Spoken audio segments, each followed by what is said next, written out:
manood, makinig at matuto. Kasama si Teacher Ella. Magandang araw sa inyo, mga batang Pilipino. Tama, kayo nga.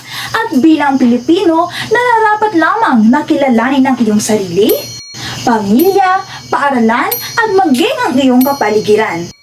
At lahat ng iyan ay ating lalakbayin sa asignatura na ito. Handa na ba kayo? Kung gayon, magsitayo ang lahat upang manalangin.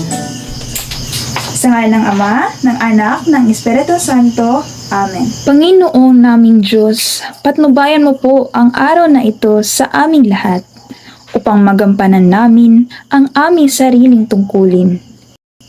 Bigyan mo kami ng gabay at pagkalinga sa pagtupad ng aming mga gawain. Bigyan mo kami ng tulong sa aming mga desisyong ginagawa. Amen. Kamusta mga bata? Ako si Teacher Ella, ang magdadala sa inyo sa makulay na mundo ng araling panlipunan o di kaya ARFAN, kung saan ang ating leksyon ay fun at sisiguraduhin natin na walang maiiwan. Kaya ano pang hinihintay natin? Kunin niyo na ang iyong papel at ang iyong lapis. At tawagin niyo na rin ang iyong mama, papa, ate, o kuya, kung saan sisimulan natin ang ating leksyon sa pagkukwento.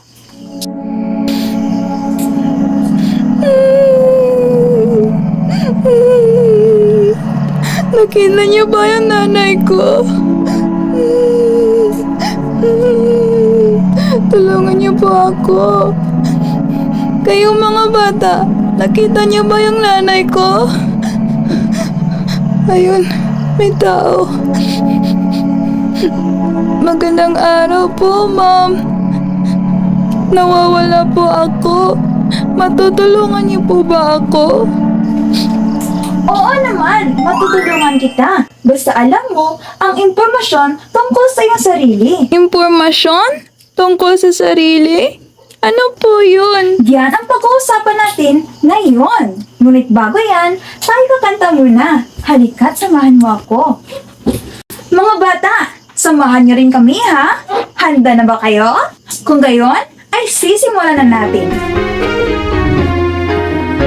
Ako, kilala ko sarili ko, ikaw, kilala mo sarili mo, siya, kilala niya sarili niya, tayo'y magkakilala na, ano yung pangalan, ano yung itaw, ano yung kaarawan,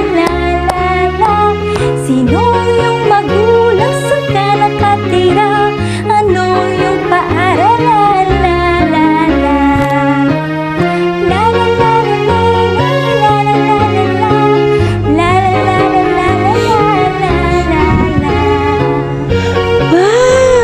Ang galing!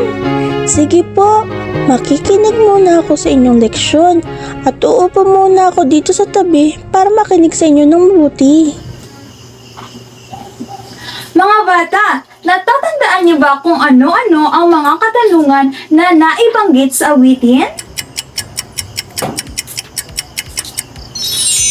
Tingnan nga natin kung tama ang iyong mga sagot. Ang mga katanungan na naibanggit sa awitin ay: ano ang iyong pangalan? Ano ang iyong edad? Ano ang iyong kaarawan? Sino ang iyong magulang? Saan ka nakatira? At ano ang iyong paaralan? Mahusay!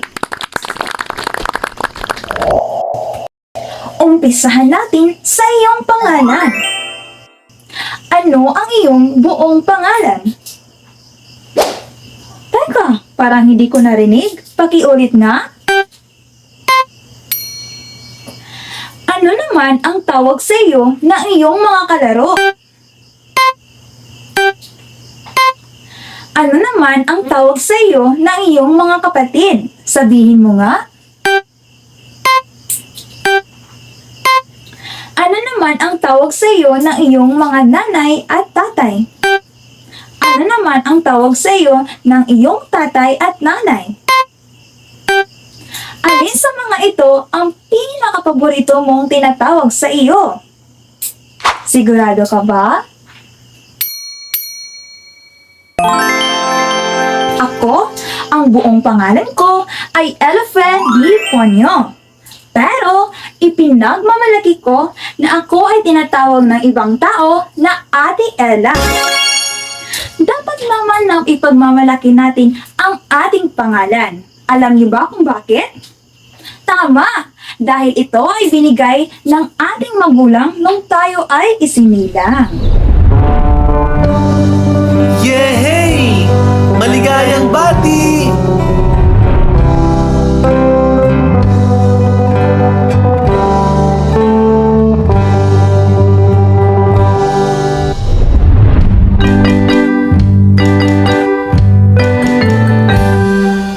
Maligayang bati sa iyong pagsilang. Maligayang, maligayang bati.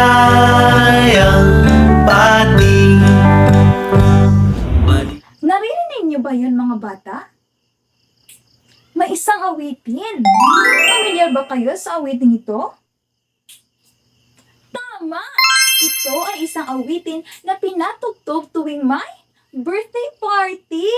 Ngunit, ano nga ba ang birthday o kaarawan? Alam niyo ba kung bakit tayo ay nagdiriwang sa ating kaarawan? Tama! Dahil ang ating magulang at ang ating kaibigan ay masaya sa araw na iyon. Dahil ayon ang araw ng ating pagsilang nung tayo ay sanggol pa lamang.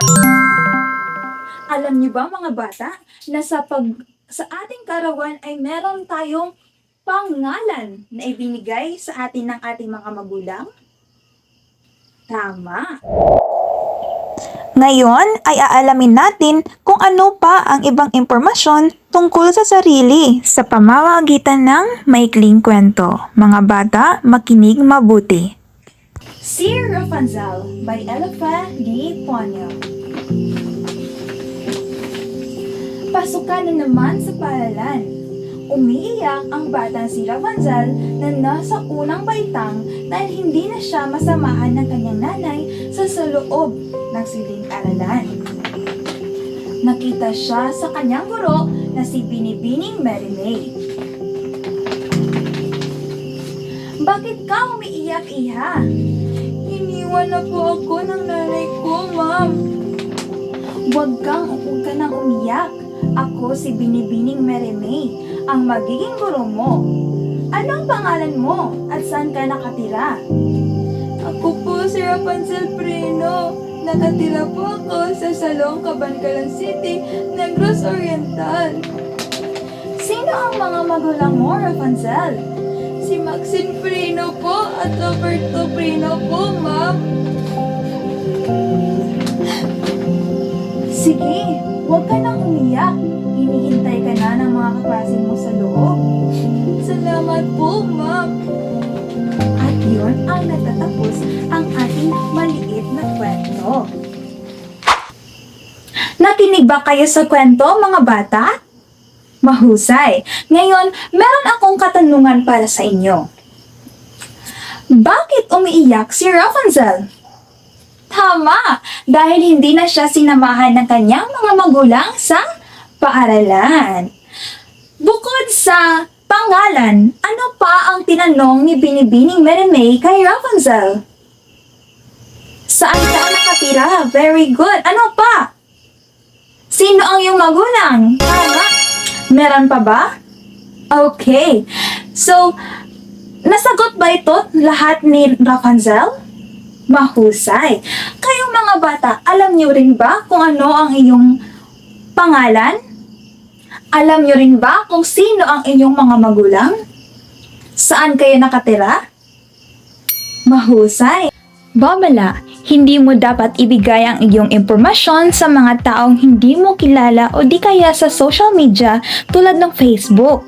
Maaari mo lamang ito ibahagi sa iyong pamilya, kaibigan, doktor, guro, o pulis.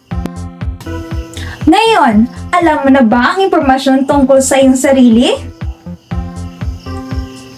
Opo, alam ko na po. Pero, sino po ba kayo? Ano po ba ang iyong pangalan? Ako si Binibining Elefe, isang guro. Kung ganon, pwede ko sa inyo ibahagi ang aking impormasyon tungkol sa sarili. Tama! Yay! Ngayon ay matutulungan na kita. Salamat po, ma'am! Ngayon ay dadako tayo sa pagsasanay. Tingnan natin kung meron nga ba talaga kayong natutunan. Piliin lamang ang titik ng tamang sagot. Una, nagpakilala ang isang batang grade 1 sa kanyang guro at sinabi na, "Ako po si Sweet Don Caldo." Anong impormasyon ang sinabi sa bata sa kanyang guro? A. Guro.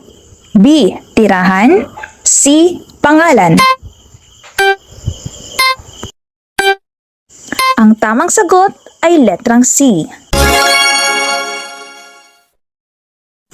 Kalawang bilang, sinabi ni Clarissa sa kanyang pinsan na titira na sila sa Mabinay.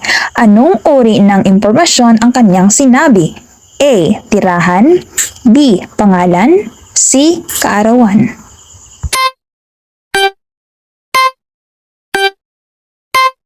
Ang tamang sagot ay letrang A.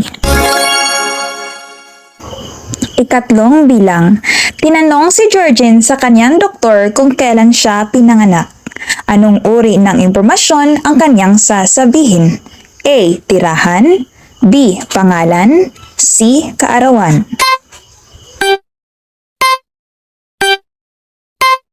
Ang tamang sagot ay letrang C. Mahusay mga bata!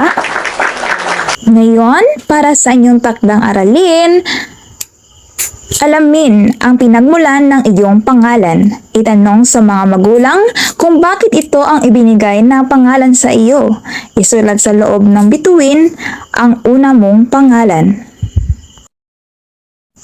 At dito nagtatapos ang ating aralin. Maraming salamat mga bata!